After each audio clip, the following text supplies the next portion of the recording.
So should I go lashing out £300 on some sharpening stuff? Simple answer, no. There is a much, much cheaper option that works very, very well. How do? Are you at the stage where you need to start sharpening your tools a little bit more regularly, or maybe even for the first time ever? Well, this is the video for you. Grab a cup of tea and let's find out how to do quick, simple, super cheap, really sharp tools. Now, there's many different items that you can buy to help sharpen your tools. From the older style traditional stone type, either whetstones or oil stones, they need looking after, they need storing correctly, and when you use them a lot, it will create a groove through that stone that then needs flattening out. Otherwise, you'll actually end up sharpening a groove into your tools. No good for me. The system that you'll see most pros use, especially here on YouTube, is a diamond stone. Now, they are definitely the best option, but they are a little bit pricey. For the diamond stones that are actually really good from companies like DMT, you're looking at between £60 and £100 each, and you're going to need at least 3 of them to work through the grades to actually sharpen your metal tools.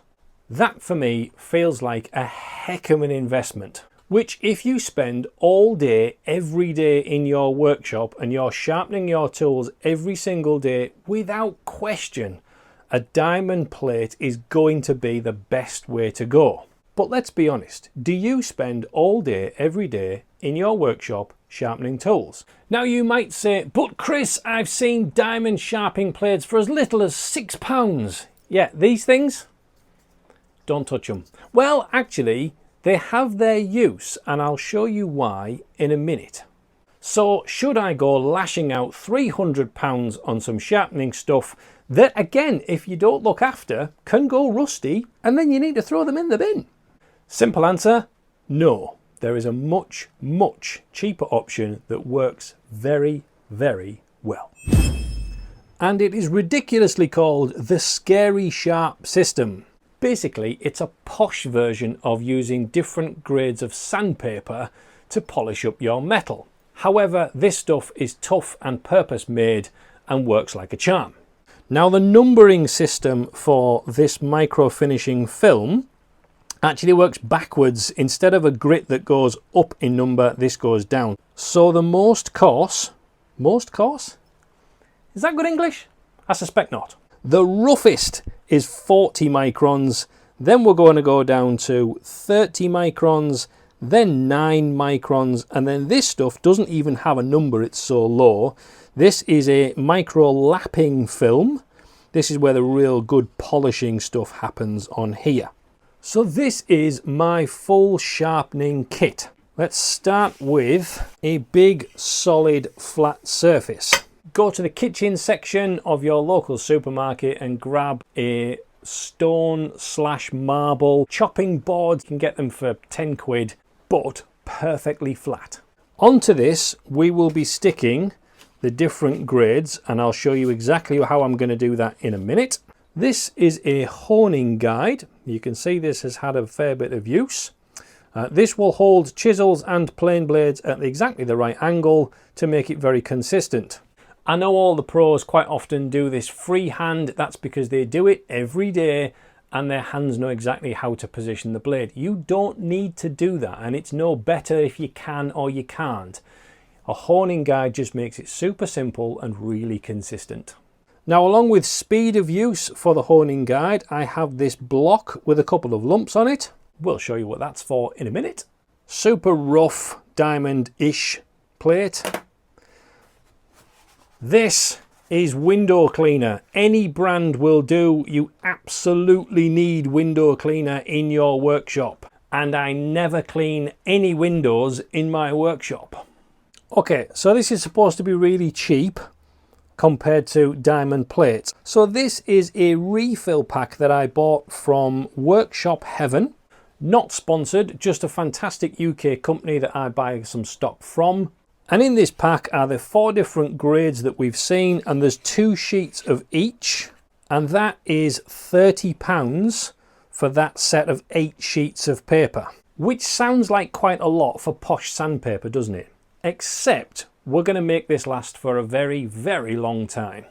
So each of these sheets can actually be cut at least into 4 long strips that's definitely big enough to do all of your sharpening with.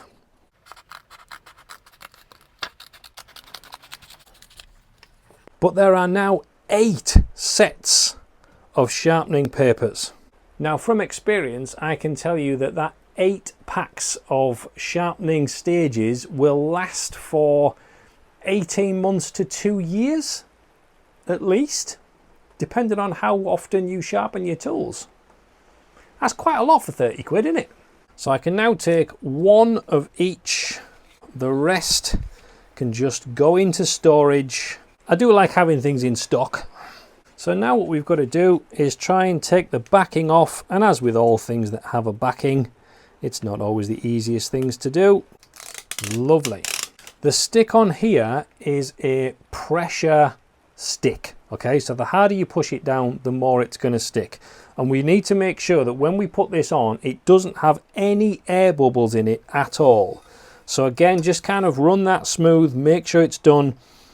I like the edge to go really close to the edge.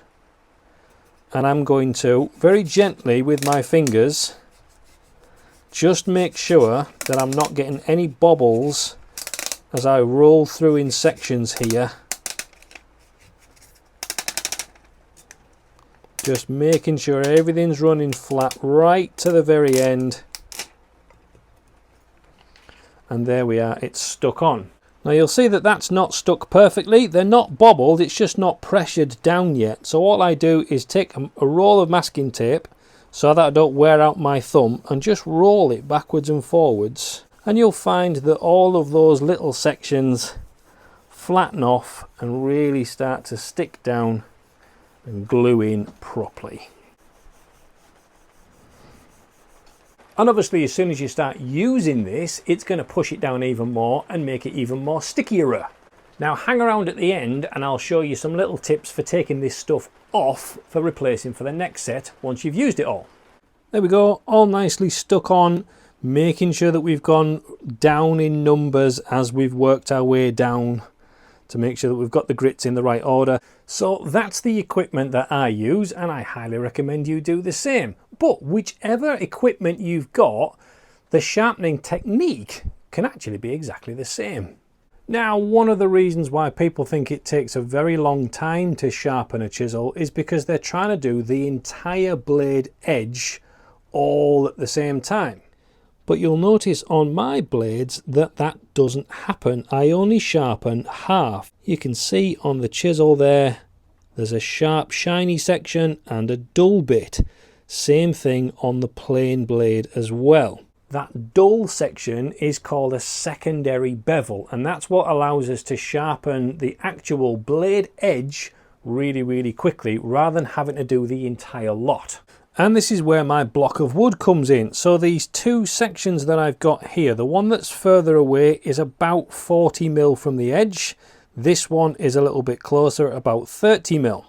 Now what that means is when I put my plain blade inside the honing guide, I can then just push that up against the block, slide that up to there, and I know that that's in exactly the right place.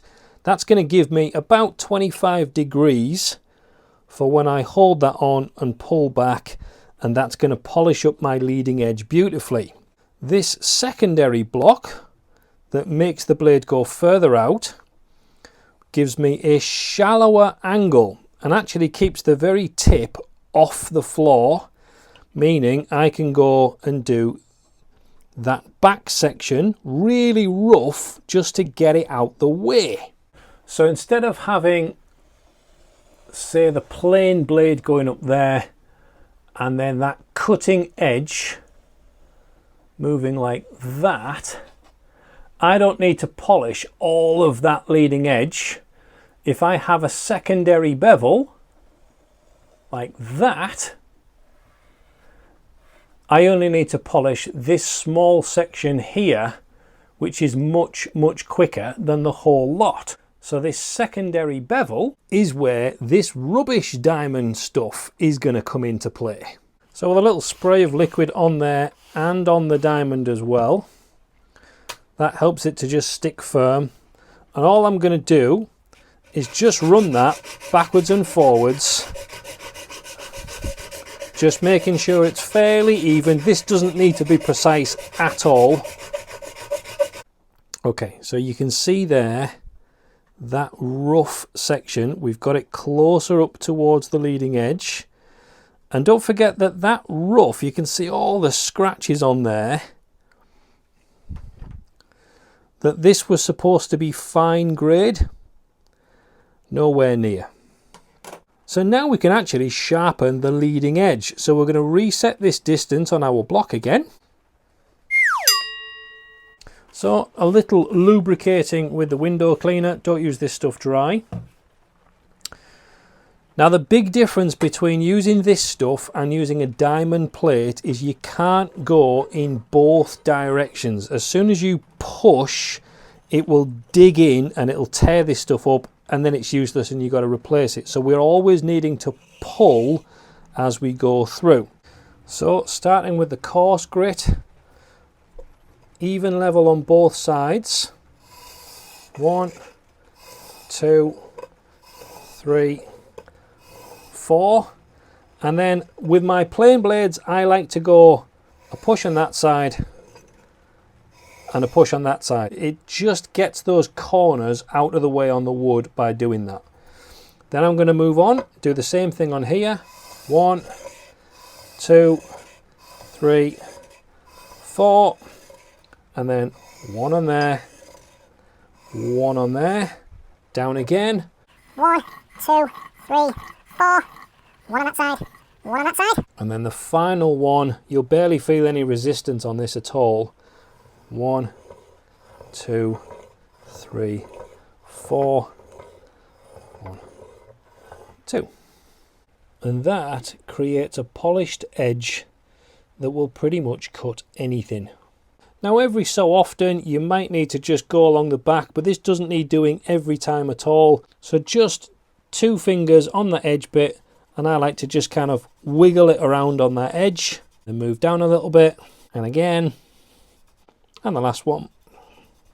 So pop the blade back in the plane. Nice strip of maple. And there we have a beautiful curl. One complete strip. Absolutely perfect. And of course you can do exactly the same technique with a chisel.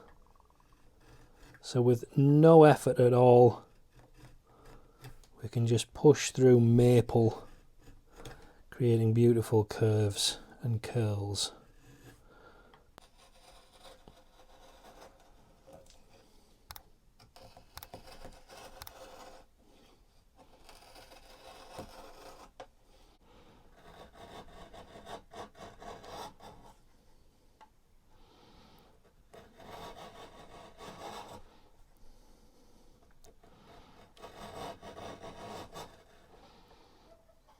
So after quite a while they will eventually wear out and we'll need to replace them. So here's a couple of tips to make sure that we can get them off that backing. So firstly, I'm just going to take the dull blade that you actually need to sharpen and just start running it underneath, keeping it flat, not getting tucked in with corners, just keeping it nice and flat and just slicing through, and it starts to peel up, especially if you start in the corners.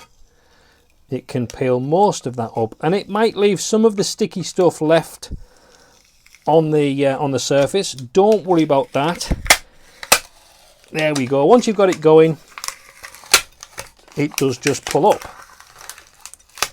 Okay, but we can see that definitely leaves us with this sticky backing, which doesn't want to particularly come off on its own.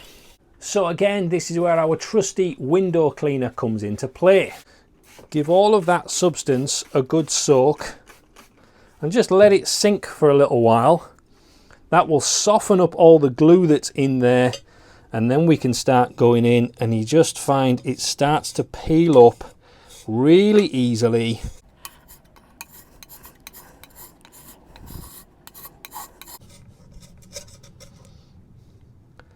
So we end up with lumps of glue coming off like that. Now any leftovers, again, just rub in that window cleaner, let it soften up that residue, and just go at it again until you've got that silky clean finish all the way across. And here we are back where we started. Nice, clean, fresh piece of stone, ready for the next sheets to go on. If you found this video useful, please click all of the buttons on the bottom. Follow some of the links in the descriptions to get your hands on some stuff and some more videos that might just help you out with some of your future projects. Until next time, God bless. I'll see you soon. Bye bye.